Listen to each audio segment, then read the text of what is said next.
1 апреля стартовал конкурс на предоставление грантов президента России для экологических проектов. Об этом поговорим сегодня в программе «Интервью». Здравствуйте. Я представляю гостя в студии. Елена Гатауллина, руководитель аппарата Общественной палаты Республики Башкортостан. Елена Венеровна, здравствуйте. Здравствуйте. На самом деле мы говорим сегодня о новом конкурсе, который проводится впервые. Если конкретнее говорить, то это конкурс на предоставление грантов президента России именно для экологических и природоохранных проектов. Расскажите, в чем его особенность?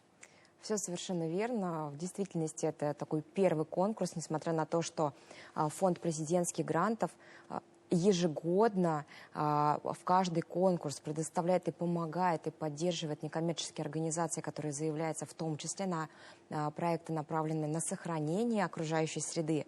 Почему говорю об этом? Это не значит, что ФПГ теперь не будет принимать ваши заявки. Абсолютно нет. Это несколько иное направление, основой которого является сохранение многообразия и разнообразия нашего биологического наследия. То есть все, что касается природы, все, что касается сохранения и поддержки редких и исчезающих видов животных. Кто может стать участником этого конкурса? Из интересных моментов и нововведений. Это, знаете, такой своеобразный ответ государства и очень классный и своевременный на потребности общества. Мы с вами неоднократно уже говорили о том, что здорово, что Республика Башкортостан всегда в лидерах по участию в различных конкурсных направлениях, грантовых направлениях, лидер в том числе и по поддержанным заявкам, по числу победителей. И здесь мы говорим о том, что в Республике Башкортостан очень много активных, инициативных людей, которые с радостью могут заявиться и подать свои заявки на конкурс. В данном случае на конкурс фонда президента по уже сохранению природы, по природному конкурсу. И здесь что хочется отметить. Отдельные категории лиц. Первая – это некоммерческие организации. Все сохраняется по-прежнему. Вторая категория лиц – это инициативные граждане. То есть физические лица имеют право заявиться на конкурс. И это очень здорово, очень классно, потому что вот буквально, как я уже говорила, только мы с вами обсуждали тему, стоит или не стоит регистрировать некоммерческую организацию. Для участия в этом конкурсе физические лица, еще раз повторюсь, могут заявиться на конкурс, но только достигшие 18-летия. И третья категория, тоже очень интересная, это учреждения, которые обеспечивают управление особо охраняемыми природными территориями. То есть дирекции по ОПТ также могут принять участие в связи с тем, что Россия, ну и в частности Республика Башкортостан, богата своими природными ландшафтами. Мы все это отлично знаем. И наши национальные парки, заповедники, заказники — это буквально кладезь вообще замечательных наших и диких животных, которых нам необходимо сохранить. В общем, если у вас есть проекты, направленные как раз-таки на то, чтобы сохранить, поддержать особые виды растений, особые виды животных. Вы точно знаете, как это сделать, у вас есть опыт, сейчас я еще расскажу, какими критериями нужно обладать, то точно заявляйтесь. Еще один нюанс по поводу участия. Помимо того, что один человек может заявиться на конкурс и получить до 1,5 миллиона рублей, также это может быть команда из участников до 5 человек, но есть нюанс. Как я уже сказала, один человек получает до 1,5 миллиона рублей, а вот эта команда, 5 человек, до 5 миллионов рублей. То есть это важные нюансы, которые отражены в положении, с ним можно ознакомиться на всех доступных ресурсах, все уже выложено и в телеграм-каналах, и, безусловно, на сайте специально созданном. Пожалуйста, не поленитесь, почитайте положение, это очень важно. Какие проекты принимаются? Вот вы сейчас сказали о том, что сохранение краснокнижных животных, редких, либо растений. Вот какие еще, может быть, подробности откроете здесь? Да, конечно, здорово, что есть уже, несмотря на то, что конкурс новый, те материалы, на которых мы уже основываемся. То есть наша задача рассказать нашим людям, которые хотят подать различные проекты на этот конкурс, и немножечко, знаете, подосветить, как себя вести, то есть что делать. Точно не молчать, точно пробоваться, потому что проекты разные, это 5 направлений. Перечислю, они могут быть не в чистом виде, они могут, безусловно, в себя как компоненты включать то или иное направление. Но опять-таки, это я уже цитирую все, что мы посмотрели, послушали. Первое, это, безусловно, все проекты, которые касаются и направлены на сохранение редких и исчезающих видов животных. То есть это важный аспект. У нас, слава богу, такие есть в Республике Башкортостан.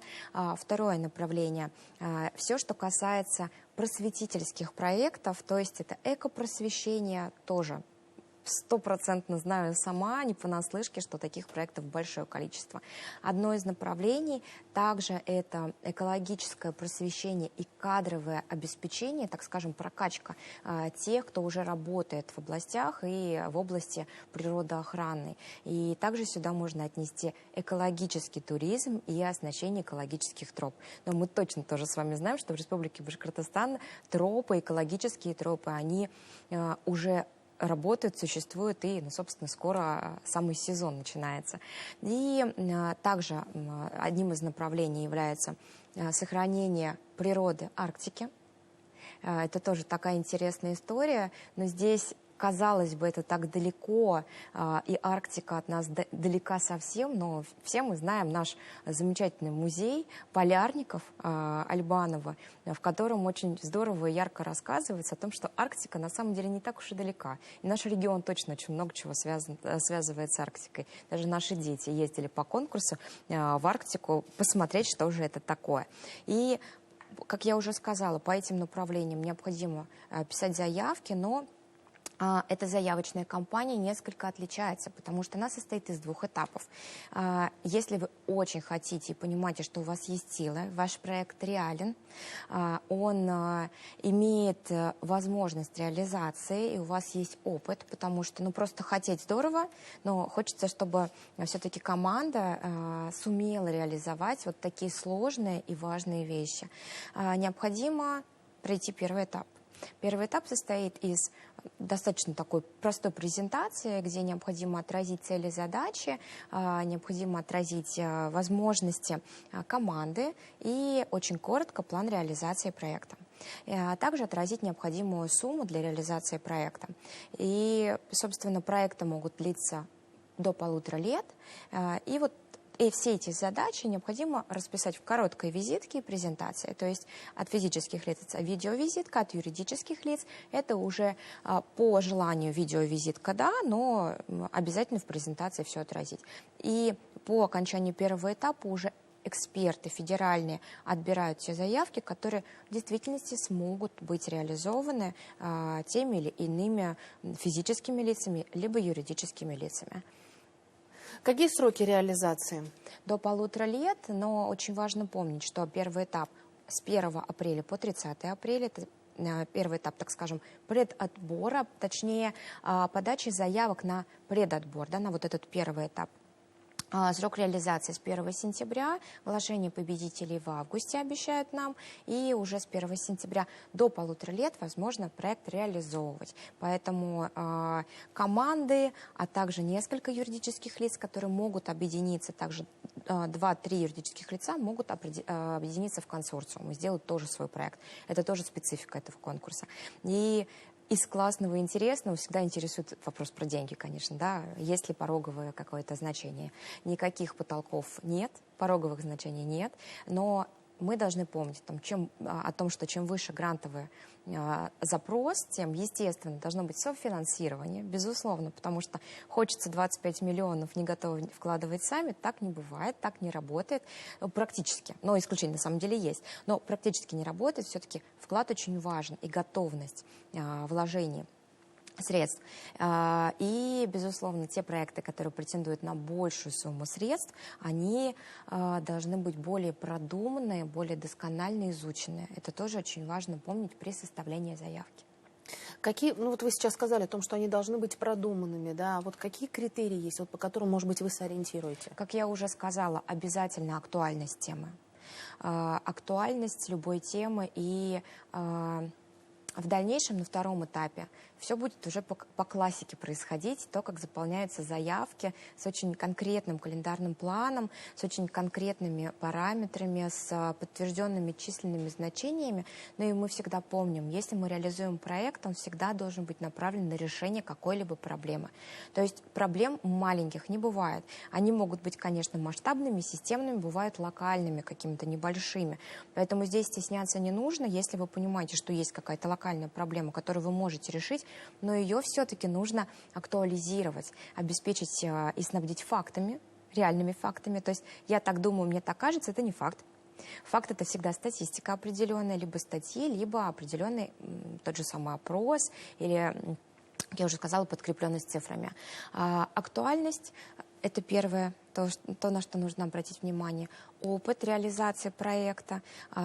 Где-то можно привлекать ученых, и даже нужно. И я не сказала еще об одном направлении. Это, безусловно, мониторинги биоразнообразия, потому что это такая научная, правильная история, на основании которой мы можем проследить, где необходимо, больше усилий приложить, как коммерческими, так и некоммерческими организациями. И вот здесь вот этот опыт, он очень важен, потому что природа, она ведь не терпит ошибок, мы с вами прекрасно знаем, и в том числе в экосистемах все очень связано, поэтому здесь очень большое внимание прошу обратить на опыт работы. Привлечение волонтерских организаций. Также, как я уже сказала, да, вот эта продуманность, запланированность, вот эти все критерии, они отражены в положении. Поэтому, как я уже сказала в начале, пожалуйста, не поленитесь. Положение достаточно простое. И также дополнительный семинар мы организуем в нашем ресурсном центре общественных проектов для того, чтобы ответить, может быть, на более тонкие вопросы, которые очень волнуют, о том, что делать, если очень хочется, не знаешь, с чего начать, как заполнить, в том числе личный кабинет, как заполнить заявку. 8 апреля в 14:30 мы проводим вот такой семинар. Он абсолютно бесплатный, к нему можно присоединиться будет как онлайн, так и очно. Более подробную информацию можно получить в наших социальных сетях. Они все открыты, поэтому, пожалуйста, не стесняйтесь, задавайте вопросы. Все наши комментарии под постами всегда открыты, и с радостью наши эксперты разъяснят, как же действовать, если вы очень долго мечтали, болеете, радеете за природу, но не знали до этого времени, как реализовать свой проект. Не стесняйтесь, обращайтесь, мы всегда очень рады помочь. Елена Венеровна, спасибо огромное, что пришли сегодня к нам в студию, рассказали о том, как нужно и можно оформить свою заявку для участия в первом конкурсе на экологические проекты. Я надеюсь, что эта информация будет полезной для наших зрителей, но более подробно можно уже, как вы сказали, 8 апреля в ресурсном центре уже задать свои вопросы и получить ответы. Спасибо огромное. Спасибо. Это была программа «Интервью». Спасибо, что были с нами.